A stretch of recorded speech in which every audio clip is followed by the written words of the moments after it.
Let's talk about ways how computer stores data. We know that everything must be represented as numbers, but how does it apply to text or music or images? Let's start with music. Music and sounds in general comes in waves, acoustic wave to be precise. You can see here how it looks. Let's consider something easier as a sine wave. This type of function is called continuous function.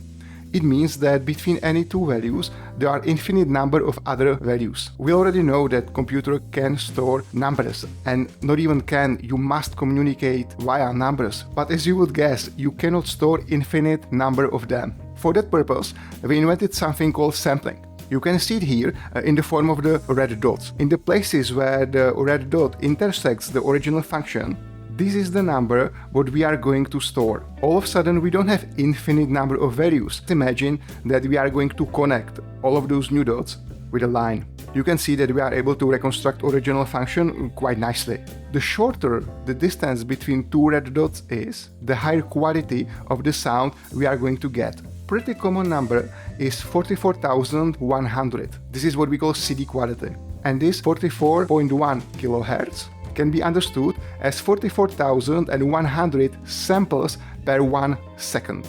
Check this. This is actual footage from Tenacity. I have real sound wave, and when I'm zooming more and more, you can see that all of a sudden it switched to these samples. So what looks like a wave is just a bunch of numbers in the end. Let's talk pictures. Images are viewed through raster, and you can imagine raster as a grid. It's really nothing more. Every cell of this raster can have one value. As we discussed last lessons, we frequently think in binary. You can have a hole in a punch card or not. You can have low voltage or high voltage. So let's say that absence of something will be represented as 0, whereas presence will be 1. In case of punch cards, if there is a hole, the brass rods will have a contact, let's call it 1. If there is no hole, there is no contact, no electricity, that's 0. For purpose of image representation, if there is no light, let's call it 0. And no light can be easily associated with darkness, means black color. Whereas maximum amount of light, which could be represented as number 1, will be white. Check this picture, line by line. I have 5 cells. Each cell is called pixel. These 5 white pixels can be represented as 5 ones. 1, 1, 1, 1, 1. Second line is very similar, but with 2 zeros. I guess you can see the pattern here.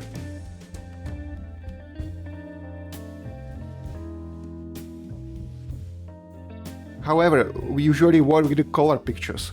We discussed in the previous video the composition of human eye. And as you know, we have 3 types of cones. Each of them is sensitive for some specific color. We have cones sensitive to red, to green, and to blue. The image representation follows this. Let's say that each pixel has 3 values: amount of red light, amount of blue light, and amount of green light. For purpose we're gonna discuss a little bit later, let's assume that minimum value will be 0, whereas maximum is not going to be 1, but 255. You can see on the diagram how the colors can create the new ones. That using these 3 colors, you can create any color you want. We frequently call this R, G, and B color channels. You can see on the picture how the decomposition to color channels looks like. And here, when I zoom more and more, up to a certain level, this is paint.net, you can see the pixels. And you can see here that it has a specific amount of red, green, and blue colors. This pixels as well, this pixel as well. And that's about it. We know how to represent image. Every color is associated with a number, and every color can be decomposed as an influence of 3 others: red, green, and blue. As a last thing, let's talk about text.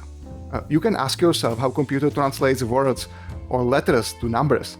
It's not so obvious, but in fact it's very easy. For now, let's stick to English and Latin alphabet. You probably already know how to do it. Every single letter has its place. If you know that A is 1 and B is 2, you could assume that C is 3. In fact, every letter has fixed place in an alphabet. It has some ordinary value. Let's take letters on positions 16, 1, 22, 5, and 12. Pavel. And this is how it actually works. In computer science, we usually use these numbers, but the principle is the same. To show why these numbers and where are rest of the numbers, let's talk about ASCII table. ASCII table represents something which we call encoding, character encoding. And it literally means that every number is encoded to a certain character. because ASCII table is ancient from computer science point of view. It contains lots of things which are not necessarily needed nowadays. Let's take a look.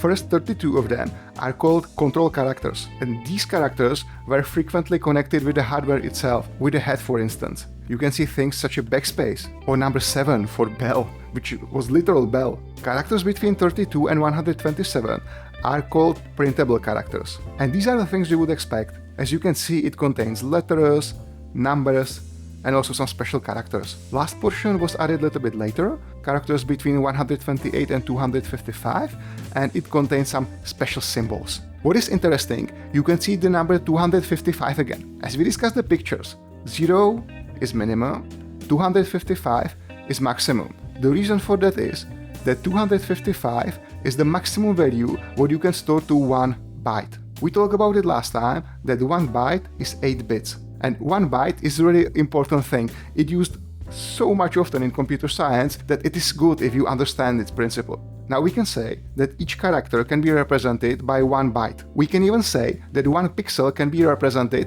as 3 bytes. 1 byte for red channel, second for green channel, and the last one for blue channel. And when it comes to waves and numbers, it really depends on the number. And again, the float number of representation, like the real numbers, is a topic by itself. It's good to say that ASCII in its original form is not used nowadays anymore, but it's still compatible with the others. Pretty common are UTF, UTF-8 or UTF-16, which contains way more characters. ASCII stands for American Standard Code for Information Interchange, and UTF stands for Unicode Transformation Format. So that's it. Remember that 0 represents nothing, absence, or a very little value, whereas 1 represents the opposite. It's pretty common, instead of 1, use 255. Now you know how to represent sound, image, and text as numbers, which means that you can easily take these numbers and translate them to binary format, just zeros and ones. We are going to talk about different number of representation in the future videos. We are going to tackle it a little bit closer in the next one, when we are going to talk about memory. That would be all for today. Thanks you for watching and see you next time.